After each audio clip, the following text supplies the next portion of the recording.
So, who exactly was NFS Grundtvig?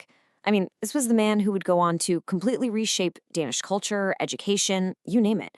To really understand a giant like him, you've got to go back, way back, to the beginning, to the powerful competing forces that literally forged his mind in this tiny country rectory. All right, so here's our game plan. To get the man, we first have to get his world. We're going to start at his origins, then meet the two absolute titans in his life, his parents. After that, we'll dive into the ancient myths that were just floating in the air around him. And finally, we'll see how all these pieces got woven together in his very own words. So let's set the scene. We're heading back to the Danish countryside in the late 18th century. It's a world that feels a million miles away, but it's also a place of faith, folklore, and these quiet little revolutions just bubbling under the surface. And this is it, Utsby Rectory. This was more than just a building. For young Grundtvig, this was basically the whole universe. A universe defined by the church, the land, and, as we'll see, two absolutely unforgettable parents. And right at the heart of this world, you had the matriarch, Catherine Marie. From everything we know, she wasn't just a person, she was a force of nature. Yeah, she was not a woman to be trifled with. The stories about her paint this picture of just incredible strength and a will that would not bend for anyone. I mean, she once stared down a bishop and left him speechless and blushing. That was the kind of spirit she passed down to her son, this defiant spark that would one day totally ignite his revolutionary ideas. And her life's motto? Wow, it says it all. Better dead than bewildered. Think about that. This wasn't just a clever phrase. This was her core philosophy, a total belief in taking action, in facing the world head-on no matter what.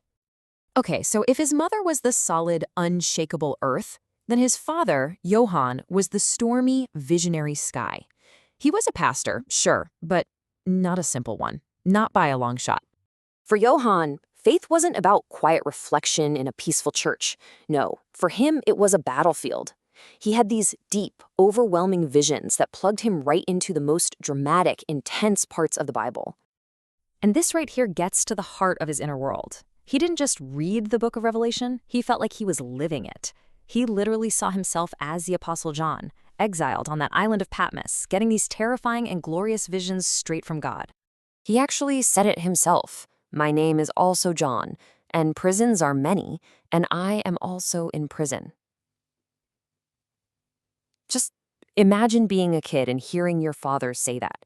It's this statement of incredible spiritual connection, but also deep personal pain. So this is what Grundtvig inherited, a faith that was intense, personal, and absolutely cosmic. But here's the thing, his father's Christian mysticism, it wasn't the only creation story being told in that house.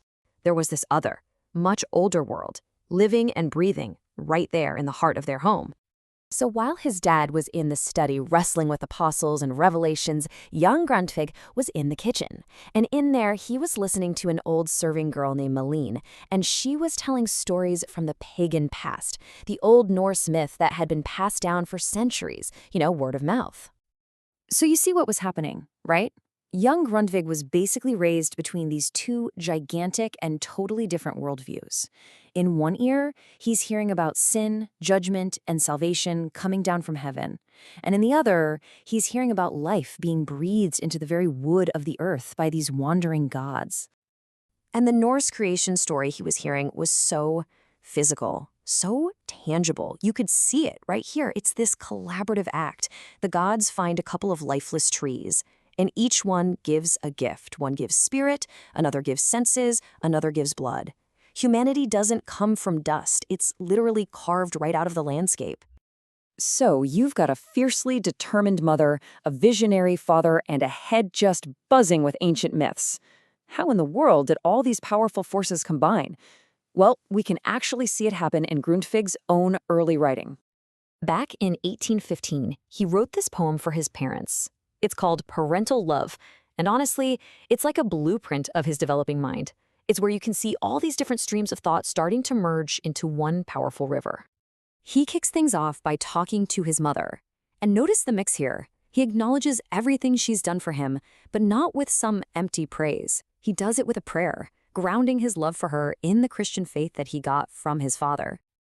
And then boom, the poem just explodes outward. His personal love for his mother gets tangled up with this much bigger destiny. He's praying for her future, but that future is now directly linked to a battle song for Denmark's honor. This personal love is becoming a patriotic, almost mythic calling. And he finishes with this just beautiful, peaceful image, the woman, his mom, and the old clergyman, his dad, standing together under a linden tree. It's an image that perfectly combines the Christian figures of his parents with the natural, almost pagan imagery of the Nordic landscape. It's all right there in one single frame. And it really leaves you wondering, doesn't it? When a child's entire world is built from an unshakable mother, a visionary father, and the epic myths of their homeland, what else can they really become but a poet for their entire nation? The ingredients for a legend, they were all there in that little rectory in Udby.